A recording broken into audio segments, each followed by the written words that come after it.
Nah, mungkin pernah kita merasa ada sesuatu yang mengganggu kita sedikit aja. Kita udah ketakutan, udah nggak bisa tidur. Pernah nggak ya tidur terganggu oleh masalah, oleh pikiran yang nggak mau berhenti? Wah, saya merasa kita semua sudah pernah. Tapi Yesus luar biasa sekali. Tidak takut, dia begitu yakin. Dia katakan kepada muridnya, yuk kita bertolak ke seberang. Dan dia tahu apapun badai, apapun masalah, apapun halangan yang mau datang mengganggu perjalanan, dia tetap bisa tidur, istirahat penuh karena dia tahu dia akan sampai. Tidak ada yang dapat menghalangi atau hentikan dia. Nah, ini sangat luar biasa teladan Yesus bagi kita. Kalau dia bisa tidur artinya tenang, pikirannya nggak terganggu, tidak ketakutan dalam masalah besar seperti ini. Artinya kita dalam badai kehidupan. Tidak selalu harus dalam perahu dan badai di laut atau di danau. Tapi dalam badai-badai kehidupan. Masalah-masalah apa yang datang. Angin dengan berita-berita yang tidak baik yang datang kepada kita. Kita bisa belajar daripada seperti Yesus. Seperti Yesus itu seperti apa? Dengan dia tenang di tengah-tengah badai, tidak ketakutan. Dan kita bisa belajar untuk menjadi seperti itu dengan kepercayaan apa?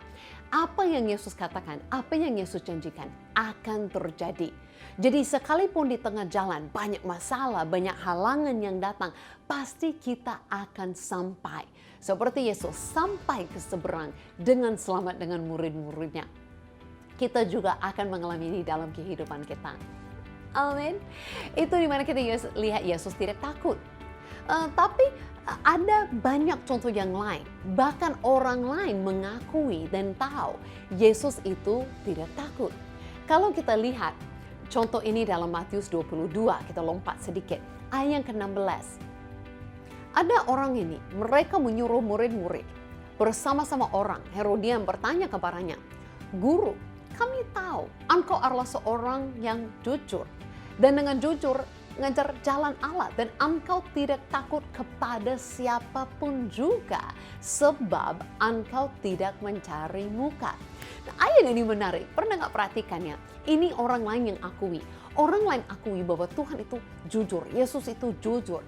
Yesus itu mengajar dengan baik. Dan menariknya mereka katakan apa? Bahwa engkau tidak takut kepada siapapun juga. Bahkan mereka kasih alasannya, sebab engkau tidak mencari muka. Nah, kenapa Yesus tidak takut kepada siapapun? Bukan saja karena dia Tuhan. Bukan saja karena dia tahu mereka tidak bisa buat apa-apa kepada dia. Bahkan kita lihat Yesus sampai izinkan manusia menyalibkan dia, membunuh dia, ambil nyawanya. Tapi kenapa dia tidak takut kepada siapapun? Berkata di sini nih, Yesus jujur.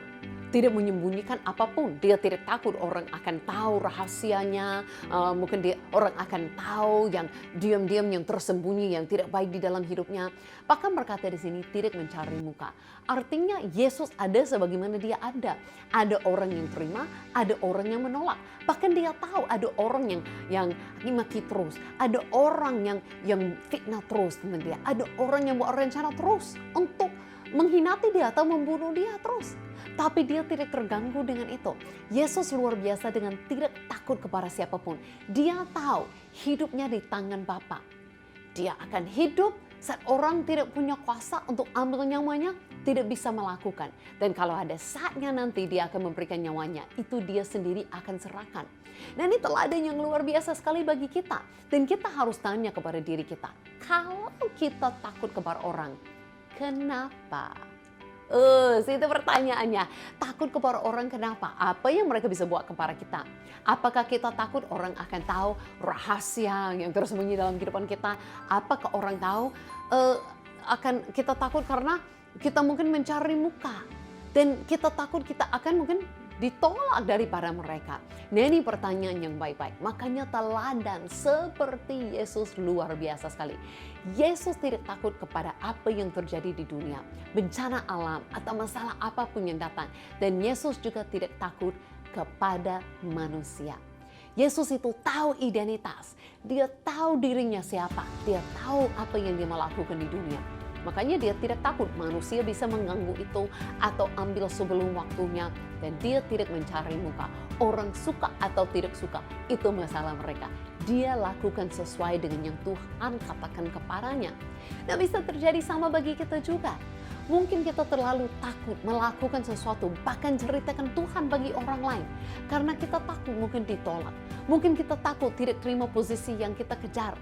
Nah, semuanya itu seharusnya tidak perlu takut lagi. Kenapa? Karena kita lihat teladan Yesus dan Yesus yang ada di dalam diri kita. Bahkan yang sangat menolong saya secara pribadi. Dulu saya orang yang penuh dengan ketakutan. Takut-takut terus, jadi pemalu terus. Takut mengatakan apapun kepada orang.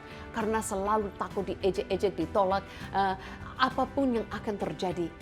Tapi yang sangat membebaskan saya adalah saat saya menyadari bahwa Tuhan bersama dengan saya. Tuhan tetap menerima saya. Mungkin orang lain bisa nolak, mungkin orang lain bisa ejek-ejek, mungkin orang lain bisa melakukan sesuatu yang tidak baik kepadaku. Tapi apa itu kecil dibandingkan Tuhan bersama denganku. Masalahnya, banyak orang masih takut sama Tuhan.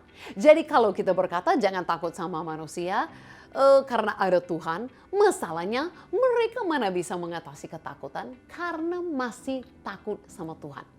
Makanya sangat penting kita masuk dalam firman Tuhan dan tahu Tuhan sering sekali mengatakan apa? Jangan takut.